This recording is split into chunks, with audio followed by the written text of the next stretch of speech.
Hey guys, what's up? Welcome back to the channel. So today we're going to be installing some Perrin parts on my buddy Gerard's car.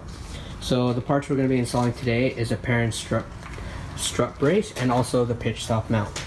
As you can see, he has already a couple of Perrin parts on. He has the pulley cover, the radiator shroud, and the Perrin oil filler cap. So the red, that's the theme that he's going with, so it's going to tie in very nicely. So strut tire bar is very easy.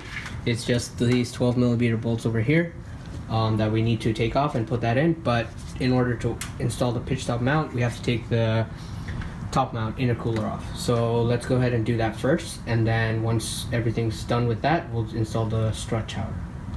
To remove the top mount intercooler, pretty much on the passenger side you have this one 12mm bolt, and then you have to slide the grommet out. And on the driver's side, we're going to be taking out this bracket that holds it into place. So there's 3 bolts here. These are all 12mm, and once those are done, we're going to loosen the couplers on either side, and then we'll be able to wiggle it out. So let's go ahead and remove the bolts, and then we'll go from there.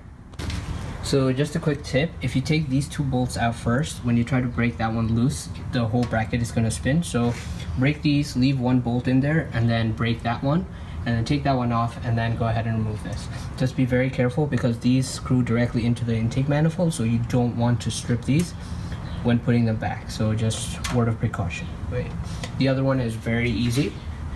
Just needs some elbow grease, some force, but that one will come out.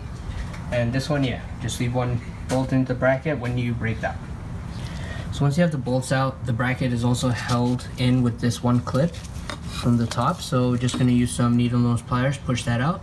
Just be careful not to break it, but it doesn't need that much force. So yeah, just don't yank the bracket once you take the bolts out. Just remember there's a clip in there. Once you have the bracket removed, just loosen this coupler that's holding the intercooler piping in to the intercooler. It's a 8mm. Just be careful, you don't want the top to go all the way through, because then it's going to be a pain in the ass to put it back. But yeah, just loosen it as much as you can. This will make taking the intercooler out easier.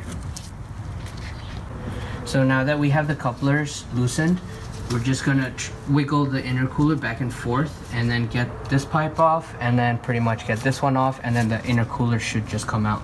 So you want to just wiggle it left to right and towards there, but just be careful, don't force it that way, because there's lines here in the back, and AC lines, brake lines, and a bunch of wiring, so you don't want to jam that. Also, be careful when you're like holding it. You don't want anything to touch these fins. They're very, very thin, and even if you just press on them, they're gonna flatten. So that's bad for airflow. So yeah, just take your time with it. Start off on one end, just wiggle it, get it out, and remember, push it towards the back of the car. And yeah, just be careful of these and also the fins. So for the passenger side, what I did is I used this part of the intercooler and just moved it back and forth, slowly rocking it and pulling this back, and as you can see, it will slowly slide out. So this is good enough, and then we're going to go over to the driver's side and then slide it out from there. You see, out. So once I got the passenger side out, I just used my hand here and slowly wiggled it out, and the baby is out. So one good upgrade for the WRXs is the intercooler. You can see it's so thin and it's not very big, so it heat soaks a lot and doesn't provide that much cooling. So a lot of tuners will tell you to upgrade the intercooler when you can. And also, if you look here, the charge pipe, you see how thin it is over here. A lot of restriction to the airflow. So yeah, it's not a bad idea to upgrade to a bigger top mount intercooler, bigger core, and your charge pipe. And while we have everything out, you can see here is the pitch stop mount. So this is pretty much mounting from the firewall to the actual transmission. So before we install this, you want to make sure that there's no cracks around the edge of this. If there is, put everything back, do not install, and take it to Subaru, because I believe there is a TSP for it. But if there is any cracks on this side or this side, you cannot install this, because that's the whole point of the pitch stop mount. But Gerard's car is very new, it's, probably around 6 months, so everything looks good. So we're gonna head and remove this bolt here and that bolt there, and then slide the old one out, put the new one in. So to get this bottom bolt out, it's a 14 millimeter. Just gonna use these, one on each end, break it loose, and then take it out. Yep, and then I believe the other one is 14 too. Let me get this one out, then we'll go to there and I'll let you guys know. So when you remove the bolt, and not just be careful, there's washers on both sides. Be careful not to drop them. And as we found out the hard way, the car was hot, so everything there is pretty hot. So yeah, just be careful. Yeah, let your car cool down if you can before you do this install. So one good thing that we forgot to mention is we used PB Blaster on these bolts because they're torqued on there pretty tight, as you can imagine. Just be careful if your engine or your transmission's hot. It's gonna like smell really bad, and you don't want to get this everywhere. So I'm just gonna spray this one down. And also, when you're trying to get this down, we couldn't fit an extension in here. I'll show you guys. Right, so we have to be careful of this wire. We don't want to nick anything or break anything. So yeah, just take your time and be patient. It's literally one bolt. So throw some PB Blaster on there and then let it soak and then take it out. And we have the bolt out from the back, and then this should just lift up and out. Just be careful, you don't want to snag it on anything, but there you go. So quick comparison, as you can see, the OEM one is super thin, and it's also rubber, and these bushings is what goes bad over time. This one is just one, I believe, billet aluminum piece with polyurethane bushings. So here, I'm going to show you a quick difference. You see, you put a screwdriver, you see how much flex there is in there?